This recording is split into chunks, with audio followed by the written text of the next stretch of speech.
యాదాద్రి భువనగిరి జిల్లాలో కలకలం రేపిన food poison పై స్పందించారు ఎమ్మెల్యే కుంభం అనిల్. బూరా నర్సయ్యగౌడ్ అస్వస్థతకు గురైన విద్యార్థుల ఆరోగ్య పరిస్థితిపై ఎమ్మెల్యే ఆరా తీశారు. అత్యవసరమైతే విద్యార్థులను బీబీనగర్ ఎయిమ్స్ ఆసుపత్రికి తరలించాలని అధికారులకు సూచించారు. ఘటనపై జిల్లా అధికారులు స్పందించకపోవడంపై ఆగ్రహం వ్యక్తం చేశారు బూరా నర్సయ్యగౌడ్. ఇప్పటికైనా స్పందించి విద్యార్థులని ఆదుకోవాలని, లేకపోతే బీజేపీ తరపున ఆందోళన చేస్తామని హెచ్చరించారు.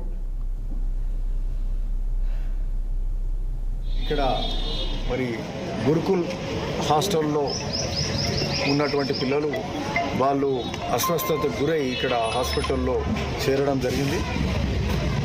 నిన్న కూడా ఇద్దరు వాళ్ళు కూడా మళ్ళీ ఇట్లే ఈ ఫుడ్ పాయిజనింగ్ అంటారు, వాళ్ళు కూడా నిన్న ఇద్దరు చేరిండ్రు. మరి అందులో ఒక అబ్బాయి సీరియస్ ఉన్నాడని చెప్పి వాళ్ళ తల్లిదండ్రులు తీసుకెళ్ళి హైదరాబాద్లో మిరాకల్ హాస్పిటల్లో పెట్టారు.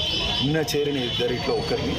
బట్ ఇవాళ ఉన్న తొమ్మడూరు మాత్రం ఇక్కడ అడ్మిట్ అయిన తొమ్మడూరులో దాదాపుగా అందరూ సేఫ్గా ఉన్నారు, మంచిగానే ఉన్నారు, మాట్లాడుతున్నారు, పిల్లలు హెల్తీగానే అవుపడుతున్నారు, హెల్తీగానే ఉన్నారు.